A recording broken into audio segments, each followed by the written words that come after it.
But you never know, man. This is Aura Fire we're talking about. So we'll take a look soon here at the picks and the players.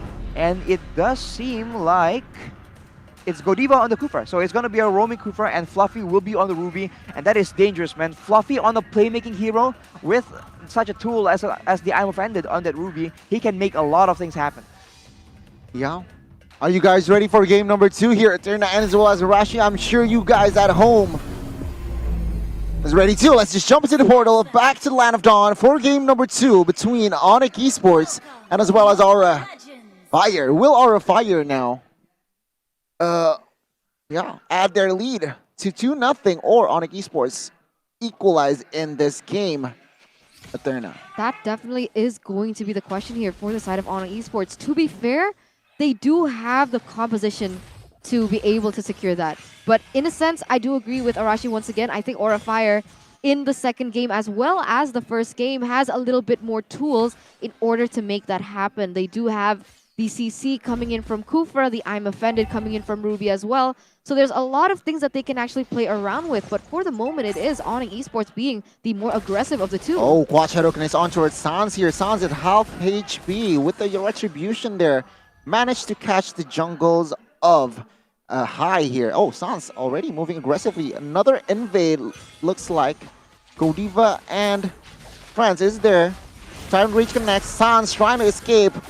Still escapes, but High with low HP manages to escape as well. Onic Esports with the lead. Sans already taking 2 jungles of High. Oof, that was so close. If Aura Fire were able to follow up the Kufra movement, they would have been able to actually take Sans down, but unfortunately, it didn't seem like the synergy was there, as once again, it is going to be Aura here in a bit of a position. Right, in the early game, I think Onic Esports will have a bit of advantage. They have the Matilda, they have the Esmeralda. These are 2 heroes, or they have the Lilia as well. So level 1 and 2, the Fanny as well even, they are all very good at level 1 and 2 with limited skills, but once the ultimates start rolling in, there's going to be a Tyrant's Revenge, and I'm Offended, and that is where Aura Fire will gain a bit more traction. They have a lot more tools to engage plays with, so Onic Esports needs to be very, very careful to make sure they don't get comboed, because that is exactly what we've come to expect from Aura Fire, right? This crazy wombo combo pickups. Crazy wombo combos indeed. Turtle is up now. Different story from game number 1. It is actually Sans will claim and collect the first turtle here as Hayabusa is still 1 level below Sans. Yeah, turtle slain by Samsung Galaxy A Series 4 side of Onic Esports. This is the problem, right? When we're talking about Aura Fire. When we talk about Aura Fire, we always associate them with really strong side lanes. But the problem is, in this current matchup, I feel like both side lanes are actually losing, and therefore they're losing the momentum to be able to... But wait a minute, Keyboy gets taken so low. Whoa, he was nearly taken down, but yeah, as I was saying, they are able... But what? Kabuki! Kabuki with the flanks and as well as Way of Dragon as well. Keyboy does not have time to use the flicker, but Fluffy on the other side also makes a play here. Jingyang forced to use the Black Shoe. Sans though making moves once again, trying to find the camp from side of High. Will they? Yeah, no commitments. Flicker and Godiva already on towards Sans. Sans will not be able to escape this one. And Sans, I might be wrong. Sans with the outplay, 1 HP. Managed to escape for 4-on-1 there. She is ready. This is the playoffs. My God, that was so close. Both teams played that so well, Arashi. Sans went into jungle essentially alone. That was so questionable. He fortunately got out, but there's just an abundance of crowd control on the side of Aura Fire. That was quite risky. You saw that Godiva was able to get on top of him, and that was essentially over. Like, he can't really go anywhere with any of the cables. Right now, Onic make a play on the top side, but you know, Kabuki on the Cho, a bit too secure for that to happen. Yeah, he managed to get the clear here as, Godiva might be getting committed here. Information, remember, Godiva has no flicker. But items. Almost gets taken out there. He is able to survive. It's still 1-0 for Aura Fire. And the items hasn't really shown much as, there's not too much to see in the items, but CW has the Cross Sky. Yeah.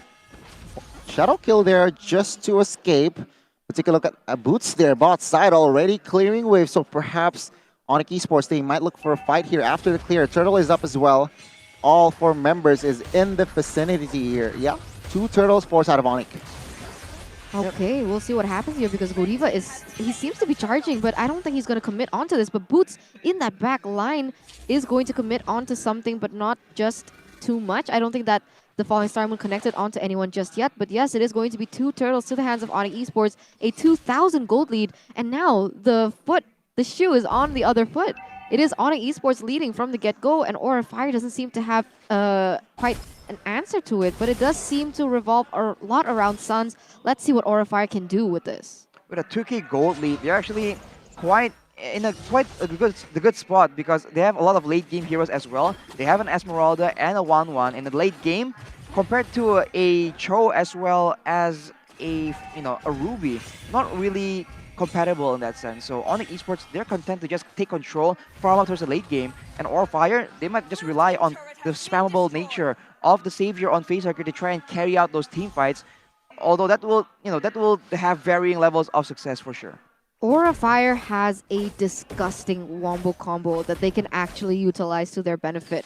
Because when it comes to the laning phase, I do feel like they're going to lose. In a sense, the top lane has already been taken down. We can already see one turret has been taken into the pockets of Onic Esports, and the bottom side, I feel like it's just about time, right? I feel like Onic Esports, they just need to, Aura Fire, they need to look for a moment here as Godiva is charging. Yeah, Sans is the target, still so fast, and no result here, no outcome, no positive outcome from the side of Aura Fire. I'm Offended connects on towards the Roamer. Again, no follow-up damage just yet, but Savior here managed to stun 2 members. Once again, no follow-up damage just yet. Onic Esports wants to invade the blue buff here. We will see here. Will it succeed or not? Guys, it's already been 6 minutes. Have you guys noticed that? A 6-minute game, only 1 kill has been taken into the hands of Aura Fire as Sans goes in once again. Does he manage to take that? Yeah, with that retribution, but take a look at the mid side here. A fight. High comes in with the quad shadow. Godiva jumps in, but Dang! Claims the kill. CW might want more as the mid turret falls. Only 1 member taken down from the side of Onic Esports. Even though Onic Esports are leading, Aura Fire is putting up a huge defensive as well. They are putting up a very good defensive, but they have lost 2 turrets, and right now the control is still on Onic Esports, but Sans in a weird spot. No cable, no mana, but luckily... No, not luckily. Dawning Light will claim that kill as in the mid side. Facehugger gets taken down as well. It will be 1-for-1. Sans there miscalculating his energy, and yeah, free kill here. Onic Esports though still with the lead. 4.5k gold lead. 100% win rate on the Fanny, but his movements have been quite questionable, no, Arashi? Right, I mean, he doesn't seem to be as comfortable as Fairsake or Kabuki with the cables. We do see some of them miss quite a bit, and sometimes he just ends up in a weird spot. So he plays it in a more calculated fashion, right? But that also means that there's less for Aura Fire to worry about because he can't pull off the flashy plays that Kabuki is used to. And we talked a bit about this when Alter Ego was in the game the other day. That is since Aura Fire is so used to using a Fanny, they also know very well how to counter a Fanny, and it is very evident right here. Sans is struggling to make that kind of big impact that he really wishes he can be in this game. Yeah, circling Eagle on towards the backside. High is going to be target as Fanny comes in. Immediate disengage there. Another purple buff gone for side of High. Yeah, no purple once again. Onic Esports now with a comfortable 5,000 gold lead. Aura Fire are suffocated. I mean, we need to remember that there is a difference in emblem between the 2 junglers as well. It is Sans on the Fanny with the Demon Slayer emblem, whereas High is going for the Assassin emblem. So when it comes down to the Battle of Retribution, 1, High is already super weak at that Retribution, like we mentioned yesterday. And 2, he doesn't have the emblem to support it as well. Exactly. I think right now, if the fight just goes in for a long duration, Onic Esports just has so much more DPS, but right now the burst. The all-in Keyboy gets taken down, but in the backside, Sans managed to find his target. Facehugger falls. Boots though in the backside connects onwards to Godiva whiffs the Tyrant's Rage, and it will be the collapse here. 2-for-1 only. Quad Shadow onto CW, and there you go. High finding compensation. It will be 2-for-2, but man, oh man, Aura Fire responding with a nasty, nasty fight as well. Yeah, it seems like Aura Fire, every time on esports they go for something, it is Aura Fire being able to find some compensation on the board. The Dawning Light nearly takes that buff, but unfortunately Sans was able to secure it once again. And at this stage, 9 minutes in, Onic Esports already leading with a 6,000 gold lead. It does seem like the Hayabusa Hai is trying to look for some compensation on the board. He is trying to push that top lane, but I don't know if that's going to be enough. And it brings me the question, why Hayabusa on high? Well, Hayabusa is a very high mechanic champion, a high mechanic hero with a lot of output potential as well. So perhaps they're trying to match Sans in the jungle. But right now, considering that the only target he has is going to be the 1-1 or essentially just the 1-1, right? There's a crossbow of Tang available or a Wind of Nature can be built as well. So his kit is essentially very easily cleared. Whereas for the side of Aura, they have to worry right now about CW doing DPS and the crossbow of Tang. They have to worry about BUTSS because he has landed insane falling star moons in this current game, and they have to worry about Drian just spamming out the spells on that Lilia as well. So 3 different problems and no real easy solution. They have to, I don't know, try and find a solution here. How they want to play out the team fights essentially. I have a question for you, Rashi, though. Who has the better team fight composition? I think if it comes down to it, I think Onic Esports does. Just because they have a lot more DPS and they have a lot more AoE. The only advantage Aura Fire has is that CC department, right? So if they can get a combo, that'll be great, right? I'm Offended into perhaps a Tyrant's Revenge, Tyrant's Rage combo, and then followed up with the ultimate and the spells from the Savior. They can actually win that way, but for Onic Esports, if the fight just keeps going, the DPS from the Esmeralda, from the 1-1, from Drian on the Lilia, as well as the Fanny, right? All these heroes don't really need to land any significant combo, and they can just eventually out-damage the members of Aura Fire. Yeah, we'll see here. Hai trying to find a pick off there, but it will be the Lord marching down bot side here, as I feel like Onic Esports will just find the turrets, will not look for a fight unless Keyboy lands a mean circling Ely. We will have to see though. We will have to see. I mean, Onic Esports now leading with the 9,000 gold lead. You can see the Shadow Kill coming into play here for the side of Aura. But we'll see what happens as BUTSS goes in. BUTSS goes in, connects onto its facehugger there. BUTSS trying to distract as well. Base turret bottom side will fall as Onic Esports will definitely disengage. Hai connects the quad shadow, but will not commit onto that one just yet. It is going to be almost a 10,000 gold lead here for Onic Esports. Clean mechanism here, but BUTSS once again goes in so aggressively. Yeah, Purify wasn't used, but Kabuki trying to make a play, and Sans here, half HP, manages to escape. But Kabuki, oh my god, low HP there, courtesy of Drian, but no casualty from both of the teams. Both teams are playing it so safe, man. They don't want to make any risks at this stage. I mean, 12 minutes in, Onic Esports is still leading with the 9,000 gold lead, and they are really pressuring Aura Fire. They're not freezing any lanes.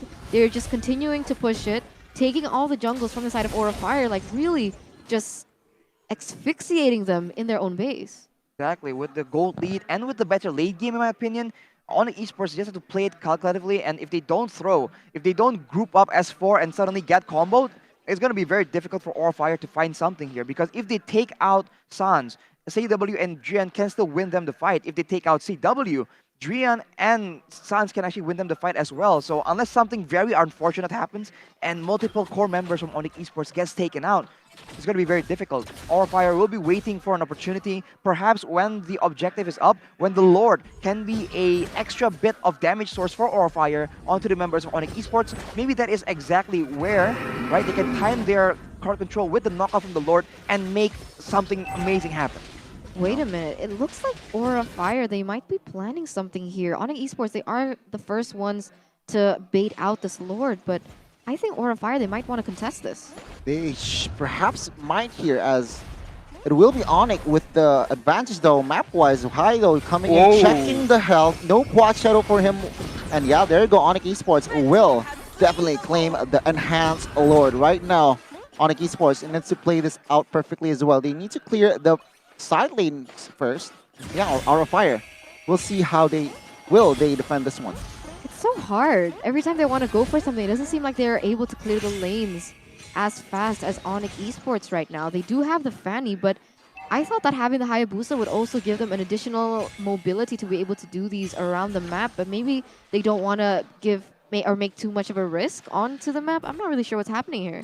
Well, Onic Esports can also pressure Aura Fire back into the base, because right at this point, Boots does a lot of damage, but he's also absolutely tanky, and there is no real damage source from Aura Fire that can burst through Boots.